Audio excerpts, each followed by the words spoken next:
record. So thank you guys for being here.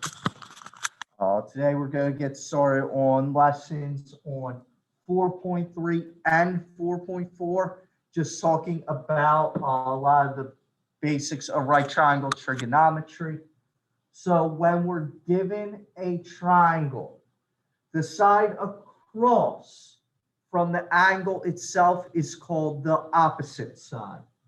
The side that is right next to the angle but not the hypotenuse is the adjacent side, because adjacent just means next to.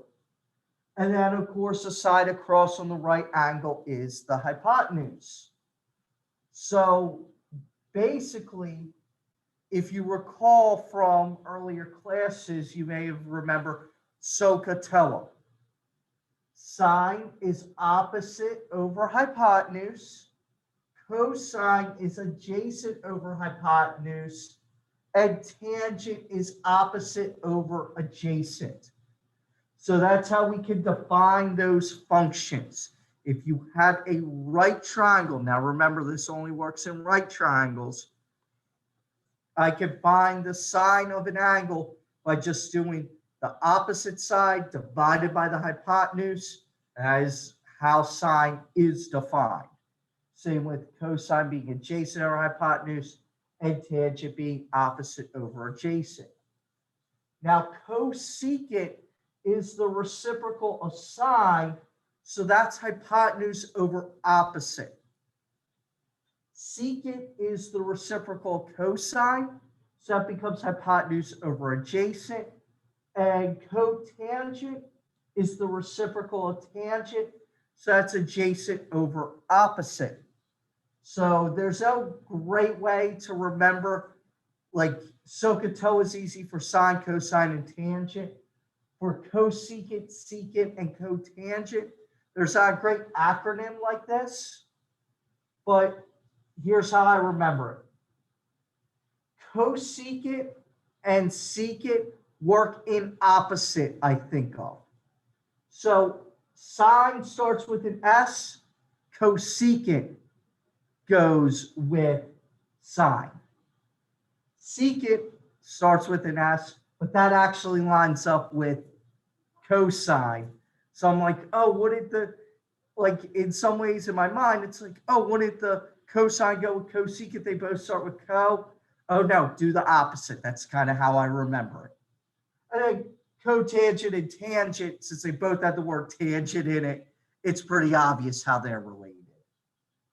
So let's take a look at these ideas. So the cosecant function is the reciprocal of sine, cotangent with tangent, secant with cosine. Again, that's literally what I was just going over. So in the right triangle below, I want to find sine, cosine, and tangent of all pieces. Well, unfortunately, I do not have the hypotenuse right now. So what I'm going to have to do is the Pythagorean theorem. So again, that's going back, I think middle school even, you saw Pythagorean theorem. So I can call this like A, B, and C. So A squared plus B squared is equal to C squared.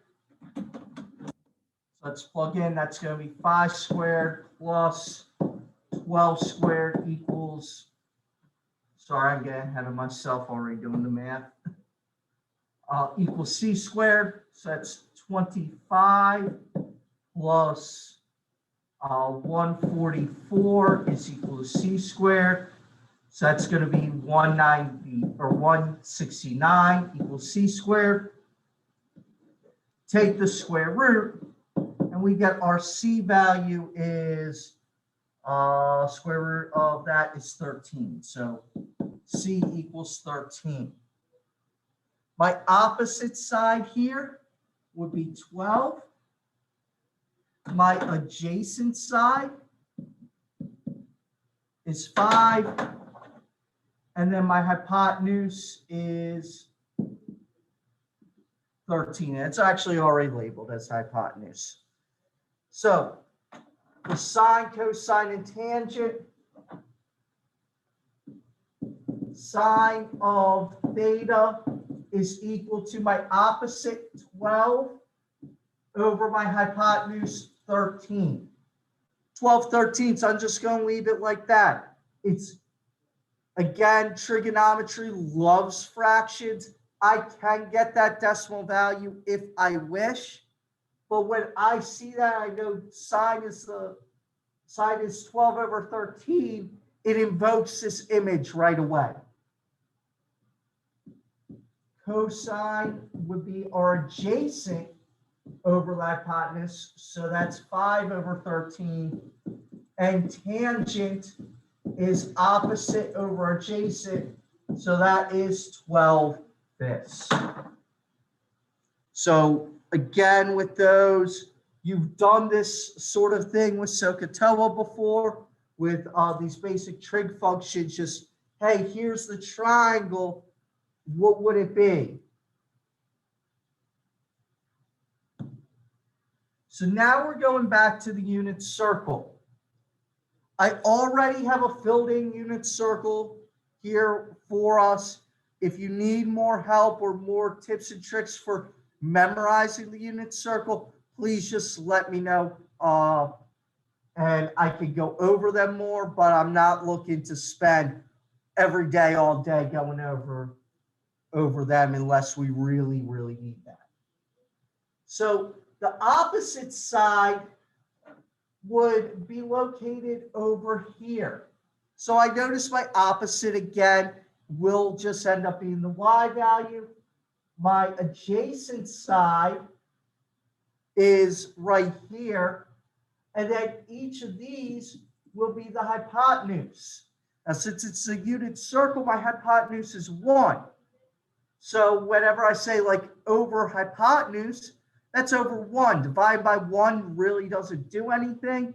So I can just look at, for my sine, my x value, or sorry, for sine, my y values.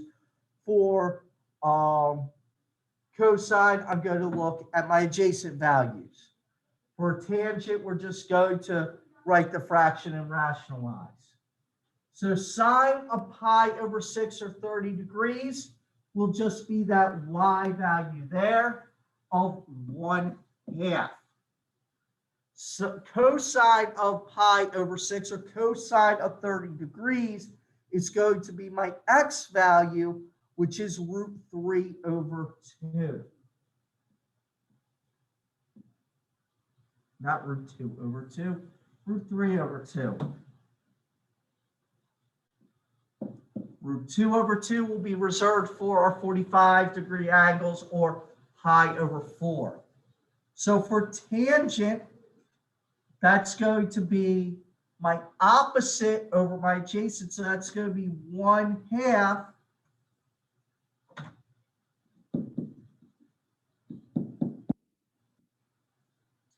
pi over 6 is going to be equal to 1/2 over √3 over 2. Go and work on rationalizing this quickly. So again, take the reciprocal of that. So that's 1 over 2 times 2 over √3. Those cancel, leaving you with 1 over √3. Here, what I want to do is multiply both numerator and denominator by the square root of 3, because I do not like square roots in my denominator. So it gives me √3 over 3.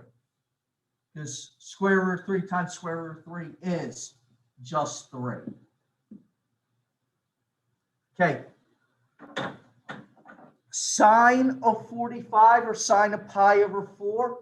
That is, again, just the y value. That is √2 over 2. Cosine, my x value at 45 degrees is actually the same value, √2 over 2.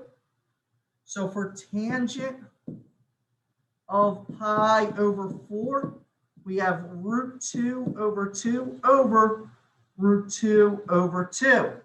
Same thing, numerator, denominator, so that means it just reduces to 1. So the sine, or sorry, the tangent of pi over 4 is just 1. Again, I know I've talked about memorizing these values and will be very helpful for you in the future to have these memorized.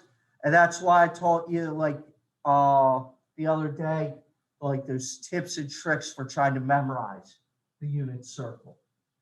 So now I'm looking at the sine of 60 or pi over 3.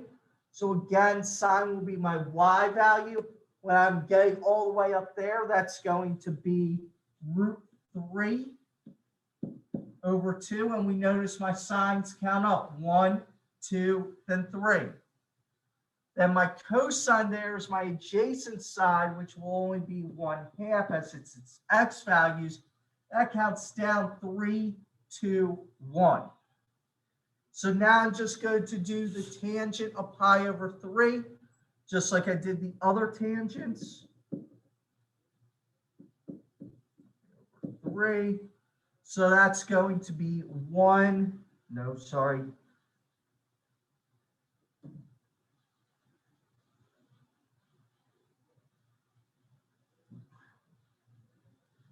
Tangent is opposite over adjacent, so that is going to be root 3 over 2 divided by 1/2. So that is going to be root 3 over 2 times 2 over 1. Those just cancel out, giving me the square root of 3.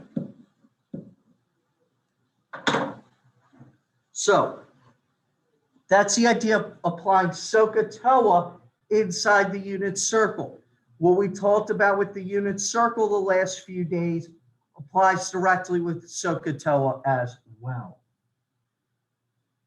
So let's take a look here. So up here, it's just talking about basically all these functions are shifted from each other. So if I do the sine of 90 degrees minus theta, or if I did the sine of pi over 2 minus theta, that would end up shifting sine to cosine. I could shift cosine to sine by, again, doing 90 minus my angle. Tangent gets shifted to cotangent when I subtract 90. Cotangent gets shifted to tangent again when I subtract from 90. So basically all this is saying is I slowly shift everything over, I get my next function. So because circles are so incredibly periodic and predictable, as we start shifting, we can shift into our other graphs. When we are using a calculator, we just need to make sure we're in the right mode. So the first, these two have it in degrees. They're just saying use a calculator to evaluate. I gave you the notes for using a TI calculator here. Making sure you're in degrees is rather simple inside of Desmos. I'll show you that in 1 second. I did not pull up a Desmos on that screen yet, so I'm getting that set up right now. So all we're going to do is type these in a second, and to make sure we're in degrees is super easy. So to make sure we're in degrees or radians, all we're going to do is hit the little wrench up in the upper right-hand corner. And right now I see radians is highlighted. I just click on degrees. Now I'm in degree mode. I want to go back to radians, just click back there. So since these said use a calculator to evaluate, and I see a degree symbol on both, that's what I'm just going to type it in. So I could say the tangent of 35.4. And notice here, look, if I switch it to radians, I get a very different answer. So just make sure you're in the right mode. I'm in degrees, so I know it's good. And then I could do, again, the cosine of 3.25. And there we go. So that's how we can calculate those numerically using a calculator. When it says evaluate using a calculator, yeah, that's when we're going to want these non-exact answers. But if I'm giving you a trig value that is on, or a degree or radian value that's on the unit circle, I do expect exact answers, not decimal answers. I'll make it very clear when I want decimals. In fact, we're going to see an example of that in 1 second. So here are some basic definitions to remember. Juniors, hopefully I'll go over how to apply these a little more. That's more of a chapter 5 concept. But, just some basic definitions inside trigonometry. Sine is equal to the reciprocal of cosecant. Cosine is equal to the reciprocal of secant. Tangent is the reciprocal of cotangent. Cosecant is the reciprocal of sine. Secant is the reciprocal of cosine. And cotangent is the reciprocal of tangent. I can define tangent as sine divided by cosine if I wish. I can define cotangent as cosine divided by sine. Some Pythagorean identities to look out for. Sine squared plus cosine squared equals 1. That literally comes from the unit circle. Unit circle has a radius of 1. So that's my hypotenuse. Sine is one of my legs. Cosine's the other leg. So cosine squared plus cosine squared equals 1. 1 plus tangent squared equals secant squared. 1 plus cotangent, I forgot the squared on cotangent, equals cosecant squared. So here with this, so find the missing information, or what does it mean to solve a right triangle? That just means find the missing information when you have a side and an angle or two sides. Angle of elevation is from the horizontal and goes up. Angle of depression is from the horizontal and goes down. So let's take a look at a word problem here. So a surveyor is 500 feet from the base of a tree. They measure that the angle of elevation that they're looking up at is 71.5 degrees. Find the height of the tree. So again, if you had me for item 2, we went outside and we did this measuring the building. This is exactly what we did. So right away, important information. I know that this is 50 feet. And I know that this angle right here is 71.5. What I'm looking for is the height of the tree. I'm going to call that X. So right away, I have my opposite side and adjacent side. Opposite and adjacent goes with tangent. So what I can say here is the tangent of my angle, so tangent of 71.5 will equal my opposite side X over my adjacent side 50. Well, if I'm trying to solve for X here, I can just multiply both sides by 50. Those cancel out, and I get 50 times the tangent of this equals X. So again, I just put that in the calculator. I already remember I was in degree mode. So I'm going to just go 50 times the tangent of 71.5 degrees. And I get that the tree is 149.43 feet tall. So that will just be almost 150 feet. So x equals 149.43. There's the homework for this. So we're doing 21 through 30 all, and then 81's a word problem for you to work on.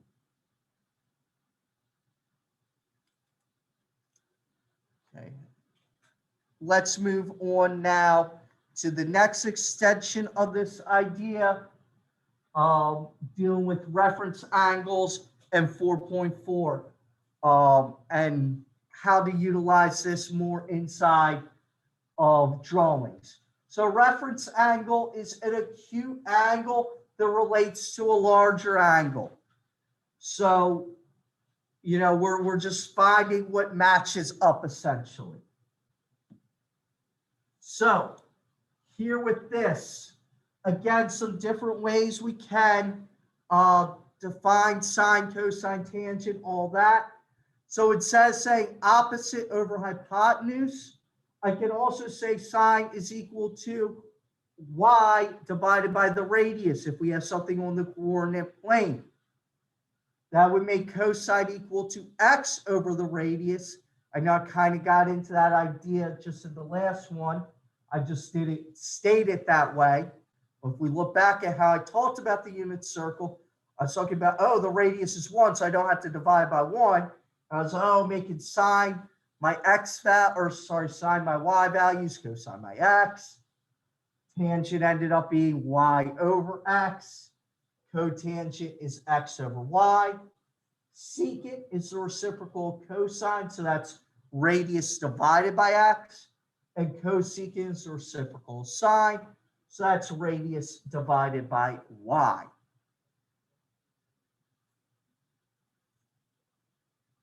So we're going to now talk about, in a second, when each function is positive and where each function is negative. So just keep in mind on the coordinate plane, we have 4 quadrants. The first quadrant, second quadrant, third quadrant, and fourth quadrant, kind of just moving around how we do in the unit circle in that counterclockwise manner. So sine will be positive in both quadrants 1 and 2. Sine is my y values. So again, this is quadrant 1, quadrant 2, quadrant 3, quadrant 4. So my sine will be positive when it's above the x-axis. That's quadrant 1 and 2. Sine will be negative in quadrants 3 and 4. That's where we're below the x-axis. Cosine is my x values. So cosine will be negative when we're to the left of the y-axis. So that's quadrants 2 and 3, which will make it positive in quadrants 1 and 4. Tangent will be positive. Well, tangent will be positive when both sine and cosine are positive or both are negative. So sine and cosine are both positive in quadrant 1 and both negative in quadrant 3. So tangent's positive in those 2 quadrants, 1 and 3. Now, tangent will be negative when only one is negative. So in quadrants 2 and 4 is where tangent is negative. So let's take a look at how to utilize this knowledge. So I know sine is 1/2. So sine of beta equals 1/2. So right away I know sine is positive, but tangent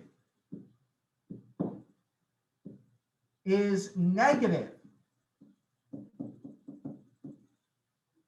So I know sine is positive in either quadrant 1 or 2. But if tangent is negative, that only happens in quadrants 2 and 4. So the only quadrant where sine is positive and tangent is negative is quadrant 2. So I know I can make a rough sketch like so. I know I'm somewhere in the second quadrant.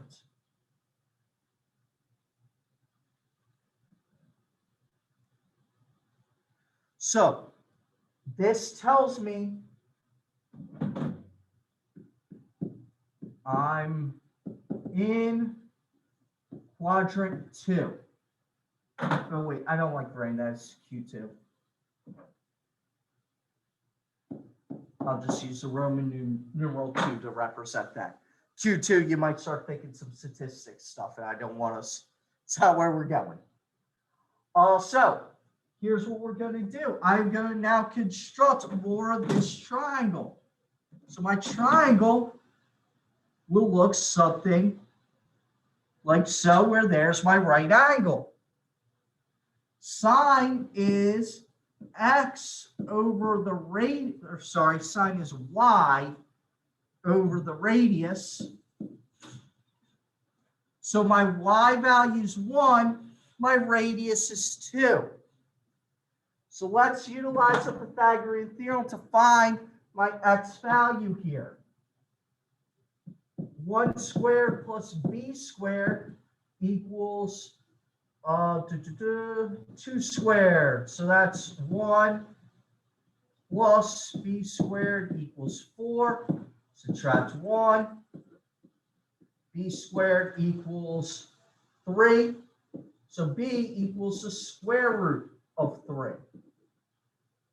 So I know this side is square root of 3. So that tells me now that cosine of this angle, actually I need to make this negative because I'm on the negative side of the x-axis, is going to be negative root 3 over 2. And if you look back at your unit circle, we know that sine is equal to 1/2 at 150 degrees, or 5 pi over 6 radians. And if we look back at a unit circle, you'll see that sine is defined as 1/2 there, where cosine is defined as negative root 3 over 2. So again, just kind of putting this all together, it doesn't matter how we're approaching it. This one happened to be unit circle values because sine was 1/2.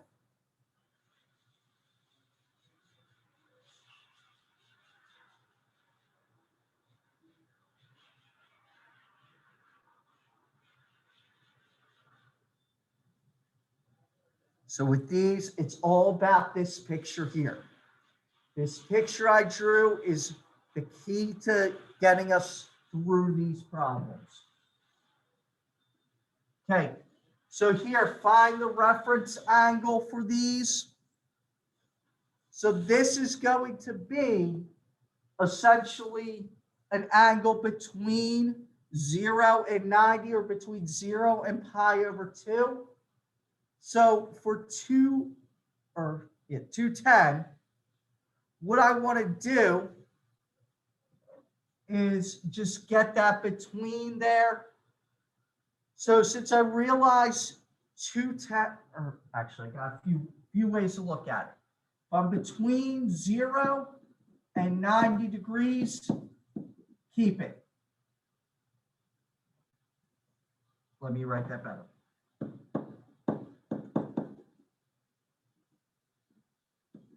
So between 0 and 90, keep it. Between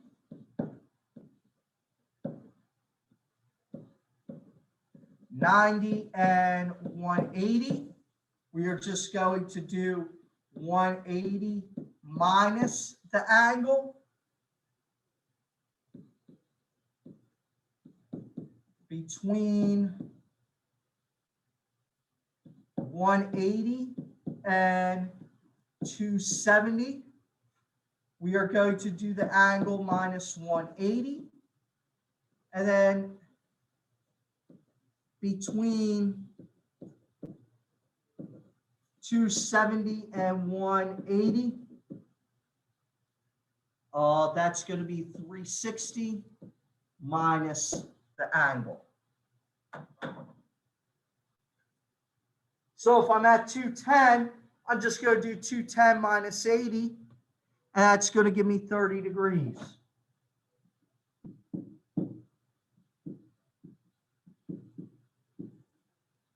Because I'm 30 degrees beyond my last horizontal.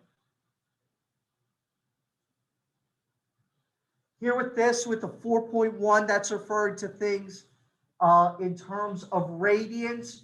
So you can say this is 0 and pi over 2. This is, pi over 2 and pi and 3 pi over 2, 3 pi over 2, and 2 pi. So since this is radians,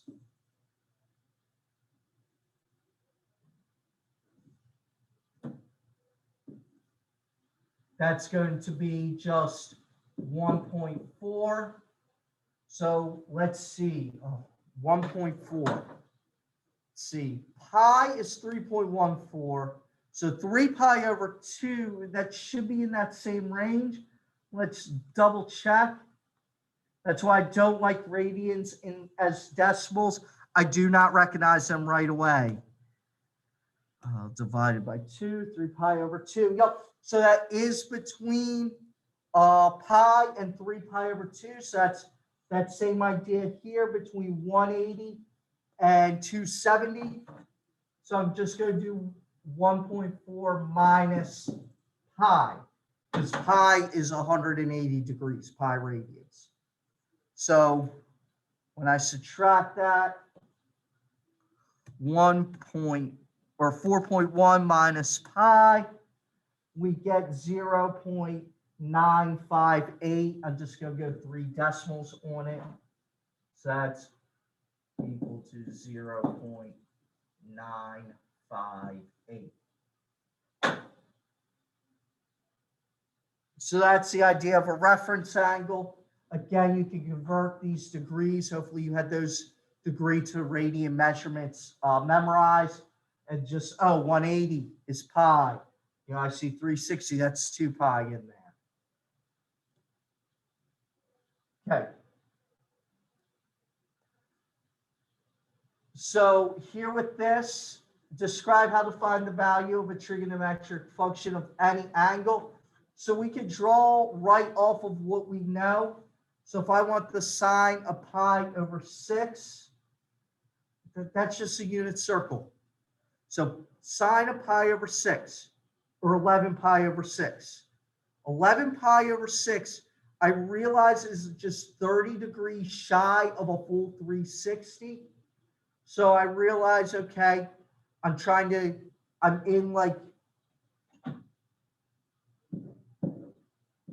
just like right here. So what I realize is, again, here's my critical point, or 1, 0. Sine's dealing with my y values. So I know I'm trying to count up to 0. I'm almost there. So that's just sine of 11 pi over 6 is equal to -1/2. I literally just pulled that from the unit circle.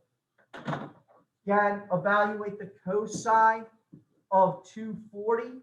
I know 240 will be right about here. Cosine will be my x value. I know my x value is heading to 0, -1. So I realize I'm heading to 0 there. So as I'm dropping from 180, that was going -1, trying to get up to 0. So I actually realize that's just going to be cosine, I'm on the negative of this, equals 1 -1/2 as well. Again, I'm not using the calculator with this. I'm going off my knowledge of the unit circle. So that's what I'm saying. Memorize the unit circles, because evaluating these is literally just pulling from the unit circle. And that takes us to our homework. We're doing 40 through 46 even on page 290, and 86, or not 86, 68 through 72 even. So those are our notes on those two sections. Do your best to get that homework done. If you have questions, I will happily take them tomorrow. Stop recording.